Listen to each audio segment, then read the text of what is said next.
First of all, like I wanna tell you guys that like coaching in Call of Duty is still, I think, at its infancy. Is slowly growing and progressing little by little. And basically what I do for next threat is basically I call out and allow not only do I call out, like I help them out and capture the flag. For example, like I would tell them how long it takes, like knowing like how long it takes to capture a certain flag on a certain map, and in domination, like if like say for example the team's beating us by we're winning by like 20 and it's like a minute left, and if they got a two cap or three cap, can we still win just holding one flag? Like little things like that definitely helps greatly impact the game. And not only that, just make sure that the players they're mentally stable, because at events is very you have to grind out matches constantly, and you have to make sure you I really think that your mental game is definitely, you have to have your mental game up to par, because if it's not, that definitely affects your gameplay. In particular with Vengeance and Virus, like they definitely always want me to call out for them to make sure they want me to keep their mental stability, they want me to keep their mental state in check, because it helps them a lot, so they don't have to call out as much. Like especially it helps out the people that don't like to call out that much. It definitely helps out to have someone there calling out for them, because it relieves that stress. Right. Well, I mean, pretty much everything you just mentioned, be it the CTF flag routes, the timing of them, or the callouts, are just a distraction to the players. And if you have somebody outside of the game who can do that calmly and effectively, and convey the information that they need easily, it's very, very helpful. And also, one more thing that you pointed out, which is something that a lot of you guys don't have experience with, as I don't either. But in at LAN events, it's really important to in search and destroy to third person somebody. And what that means is you have one of your teammates or one of your players maybe up against a wall, laying down behind something or whatever it may be, and you have maybe another teammate spectating him go in third person, look around the corner, and stuff like that. And this is stuff that as a coach you direct and you instigate, and that's something that I think a lot of people overlook, but at the same time it's really, really important. Also, one thing that you pointed out, because we did briefly touch on this before starting this video, is calling out Mhm. spawn times. When, or excuse me, like how many people are alive on the opponent's team, how many people are going to be spawning up soon. Now, while it's not like Halo where they're power weapons, I still think that this Yeah. is pretty important. And I think that you'd agree, and I think that a lot of Next Threat would as Yeah, well. yeah, and a lot of thing. Also, the coach's role is like to get your guys hyped, because like if you get hyped, like I'm not saying like get really really hyped, but hype definitely in some cases will elevate your team's game. And because you don't want to be like just playing there and not playing for nothing, just be like bored, just like you want to get hyped, and that hype elevates your game. I really feel that if you get hyped in certain situations against certain teams, like a big matchup, like say you're playing Optic or LVG, and they're getting hyped and you're getting beat, and then some you get like a two piece or something, and you get hyped, and that just elevates your whole team's game to a Yeah, new level. it's just momentum, I think, and that's something that a coach can play a part of. I mean, when you play a team like Optic, they're gonna have the crowd support, so you need to do your best as a coach, and that's something you do well to keep your team in the game, not let that affect them, and hopefully hype your own team up as well. And yeah, so I mean, essentially, guys, just to kind of summarize that, coaches are more than a fifth player, a fifth wheel.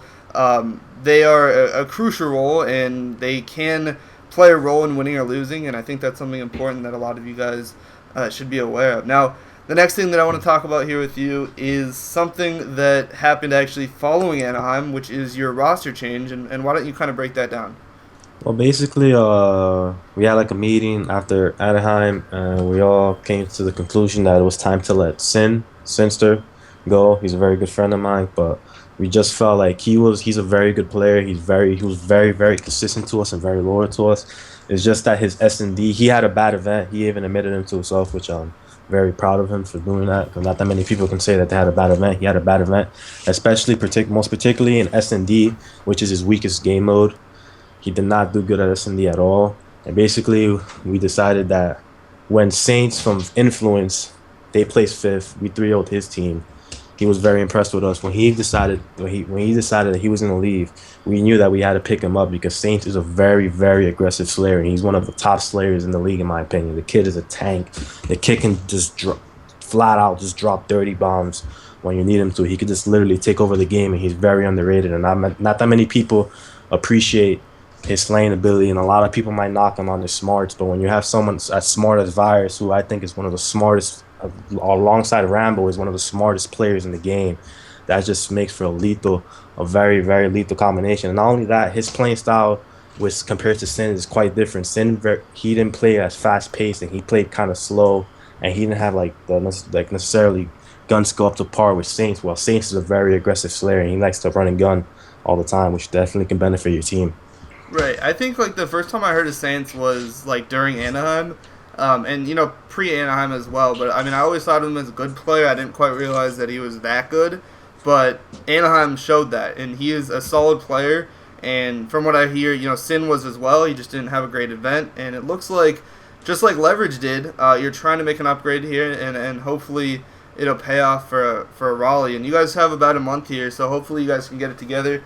And yeah, I also want some gameplay, so we're gonna have to try and work that out because I know Yeah, that my viewers want to see next threat, and I want to make that yeah, happen. So we'll try and get that happen. We'll try and get that to happen. So, anyways, to finish out the video, guys, I just want to hear your thoughts, your expectations on what do you think is gonna happen for Raleigh? What do you want your team to do? I mean, obviously you want to win, but I don't know. What are your expectations for Raleigh? All right. Basically, my expectations for Raleigh is that I see next threat definitely being another top contender to win Raleigh. I mean, with this roster change, we feel more confident than ever that we can definitely take this event. But it's not going to be easy, like I said, because you have teams like Fear, Leverage, and Optic that also want to win it just as much as we do. I mean, so it's definitely going to be interesting to see what happens. And also with a lot of these roster changes, like Obey, they're bringing back their old roster from Modern Warfare 2, so that's going to be interesting. Envious, the rumors had it that they might be making a roster change. You never know what's going to happen there. That may happen, they may not happen. You have VWS. They broke up. They're skimming around. You have Twisted Method that just recently broke up. Miles, Solo, Hundo, these guys, they're all skimming around. Force, and VVV, they combine teams in the sense that Pikachu and Impact joined up with Too Quick and Apathy, so that should be definitely an interesting team and a team to look out for. But I don't know, at these events, I just feel like you have to come to play. Like, who knows? There could be another team like A4V that comes out of the open bracket and just like surprises people, man. But it's just hard to see. Just gotta tune in and see. Right. Well, I Like that. think I think the thing that you mentioned was like all the roster changes. You don't know what to expect until the event starts. You don't know what teams will work and what teams won't work. So it's going to be interesting to see how that all pans out here at MLG Raleigh towards the end of August.